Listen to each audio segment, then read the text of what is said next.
ভুটান থেকে বালু পাথর নিয়ে ভুটানের ট্রাক ঢুকছে বাংলাদেশে।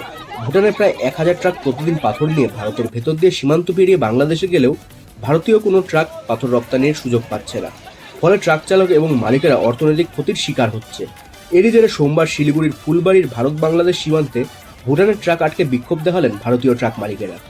জানা গেছে বিগত 7 দিন যাবৎ ভারতীয় ট্রাক মালিক এবং চালকেরা ফুলবাড়ির সীমান্তে অবস্থান বিক্ষোভ করে চলেছিলেন।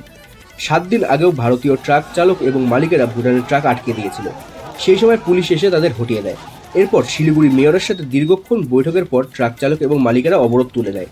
সেই সময় শিলিগুড়ির মেয়র গৌতম দেব ট্রাক চালক এবং মালিকদের আশ্বাস দিয়েছিলেন যে ভারতীয় ট্রাক চালক এবং মালিকেরা রপ্তানির ক্ষেত্রে সুযোগ সুবিধা পাবেন।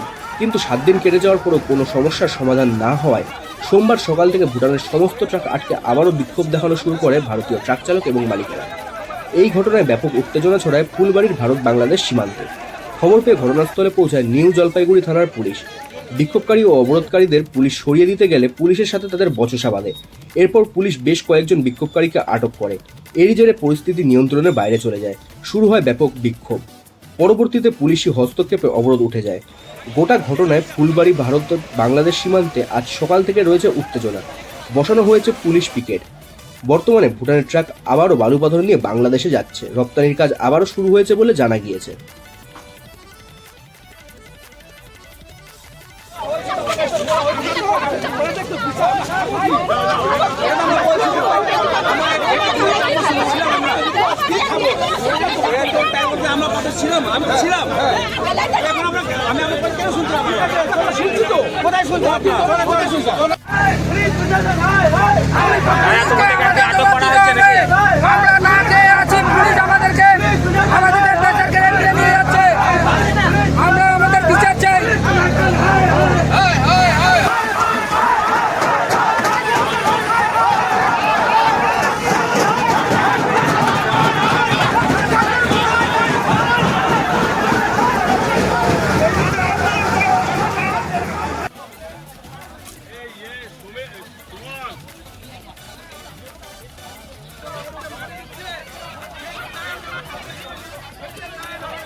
এই মুহূর্তে সরাসরি